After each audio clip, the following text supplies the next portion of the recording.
Wow. Can you believe it?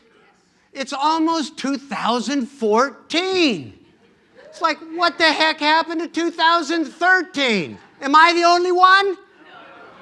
You know, I was thinking about the talk this morning, and I looked back through all the years. I was like reflecting.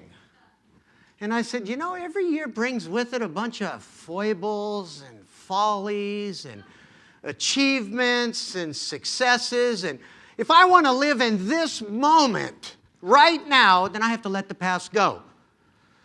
And most of my past, if I could be honest, isn't really even worth talking about it, even though I think some of it's pretty juicy.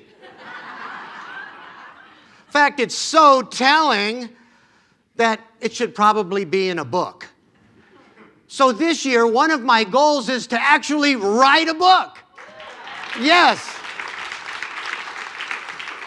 You know, goals are important for us to focus our minds on something new. So if you haven't grabbed that goal sheet from out off of the patio yet and filled it out with all of your goals and didn't self-address it and forgot to stamp it, remember, if 2014 sucks, it's your fault, not ours. So you can get those after the service. Don't rush out right now.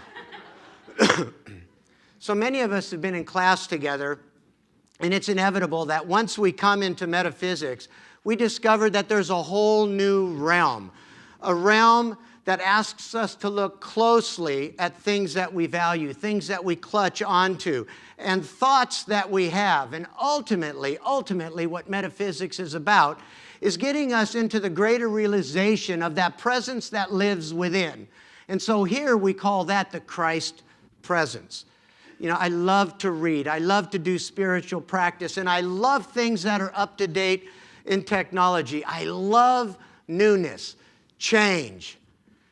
Can you feel the energy in the room? It's like people go, change. Oh, my God. But have you noticed that every time things change, it asks us to let go of something from yesterday? And I know that to some of us, change is a little bit uncomfortable, and that's okay. You can be uncomfortable with it all you want. You know, Dr. Mark would say, how's that working for you? Change is going to happen. So get with it. Let's get ready to change. Let's make 2014 the best year, because change is inevitable. And so how do we cope with change? See, there's a whole new year ahead of us. And how are we going to deal with that? Do you want 2014 to look just like 2013? You know, if not, then we're going to have to do something different, something new. And that's going to require us to change our thinking. And so this morning I want to talk about renewing our minds. Now, if we look back, most of us will realize that the past has been filled, all those crooked paths have been filled with intrigue and mystery. And they require us to uncover and discover and then to recover from thoughts and ideas and beliefs that we've held about things, about certain things in our life, especially if we want newness to come upon us. You know, I believe that we all desire change on some level, You know, it was almost 100 years ago that Thomas Edison's laboratory burnt down in December of 1914. And in it was all of his life's work. You know, it was an estimated $2 million worth of damage. And like some of us, it was only insured for $238,000. Now, who would have thought that a building built of concrete and cinder block would have burnt to the ground? But it did. And in it, all of his life's work. And so his 24-year-old son, Charles, ran around that evening, frantically looking for his father amidst the smoke and the burning debris.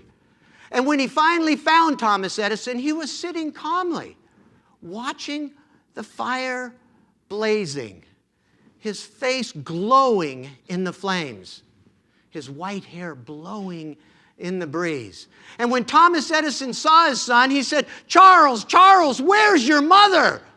And Charles said, I don't know. He said, go find her. Go find her. She'll never see anything like this again in her life.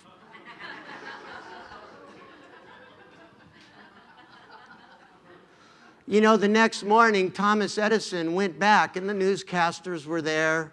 A whole group of people were there. And amongst all of them, as he evaluated the scene, he declared, there's great value in disaster. All of our mistakes have been burnt up. Thank God we get to start anew.